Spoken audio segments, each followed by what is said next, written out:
সব দুজকের এটা দুজক বানাইছে, এটা দুজকের বইতে বানাইছে কত ঠিক আছে নি? হ্যাঁ, আজকের এই সাংবাদিক সম্মেলন করার মূল উদ্দেশ্য কি? প্রথমে আসসালামু আলাইকুম, নমস্কার। আজকে সাংবাদিক সম্মেলন করার মূল লক্ষ্য হলো গত 18 তারিখ সোশ্যাল মিডিয়ায় হজ ভবন সম্বন্ধে একটা মিথ্যা অপবাদ সুষ্ঠু তদন্ত করার জন্য আমরা হজ ভবনের মাননীয় শ্রী সাহেবের নিকট একটা চিঠি প্রেরণ করি।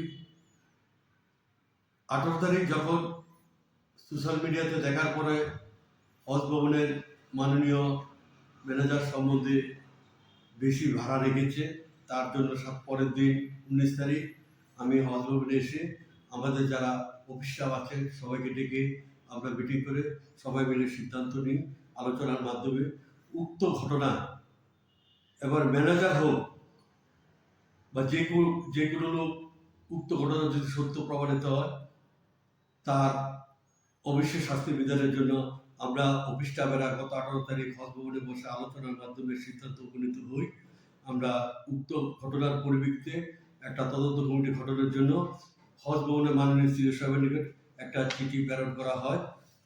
এই চিঠিটা আমি কপিটা আপনার দেখাচ্ছি। এখানে আমাদের স্টাফ সবাই মিলে আলোচনা করেছে, আমরা শ্রী সাহেবকে একটা চিঠি দিয়েছি সুষ্ঠু তদন্ত কমিটি গঠন করে সুষ্ঠু তদন্তের জন্য, এবং দোষীদের যে হোক, ম্যানেজার হোক, মিডিয়া হোক, আমি চেয়ারম্যান হই, এটা সুষ্ঠু বিচার তদন্ত রিপোর্ট করা সুষ্ঠু বিচারের জন্য আমরা লিখিত চিঠি প্রেরণ করি।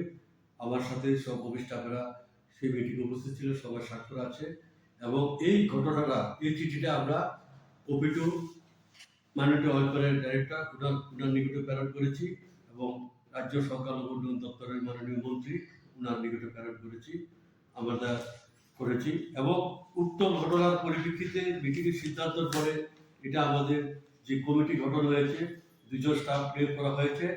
একজন হলেন কাজী Khalid Hossain Saheb, GT of Tripura state Haj committee, Suma Deb Dutta, LDC of Tripura state Haj committee. এভাবে প্রেরণ করে 2 জনের কমিটি করে 2 দিনের মধ্যে আমাদের রিপোর্ট প্রেরণ করা হবে। রিপোর্ট প্রেরণ করার পরে আমরা পরক্ষণে এটা সুষ্ঠু তদন্ত ক্রমে যে হোক অস্বচ্ছতা দুর্নীতি থাকলে তাকে রেহাই দেওয়া হবে না, তার বিরুদ্ধে আইনগত ব্যবস্থা নেওয়া হবে। তার জন্যই আমি আজকে সাংবাদিক আপনাদের মাধ্যমে মুখোমুখি হয়েছি। যখন তদন্ত রিপোর্ট বের হবে, প্রয়োজন ভিত্তিক এই ত্রিপুরায় যে সরকার চলছে, একটা স্বচ্ছ সরকার চলছে, সবকা সাথ সবকা বিকাশের সরকার চলছে, এটা যদি কোনো গভীর ষড়যন্ত্র হয়ে থাকে কাউকে ছাড় দেওয়া হবে না, ছাড়া হবে না। কারণ এই সরকারটাকে কালিমুক্ত করার জন্য যে কোনো লোক জড়িত থাকে তার বিরুদ্ধে আইনগত সাংবিধানিক ব্যবস্থা নেওয়া হবে।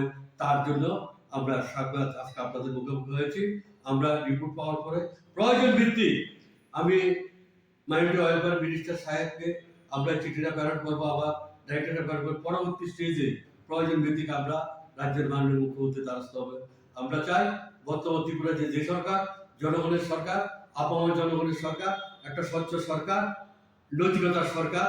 সেই কারণে আমি ব্যক্তিগতভাবে অনৈতিক অস্বচ্ছতাকে বরদাস্ত করবো না। তার জন্য আজকে অনেকদিন পরে আপনাদের মুখোমুখি হয়েছি। আমরা চাই এক ত্রিপুরা শ্রেষ্ঠ ত্রিপুরা।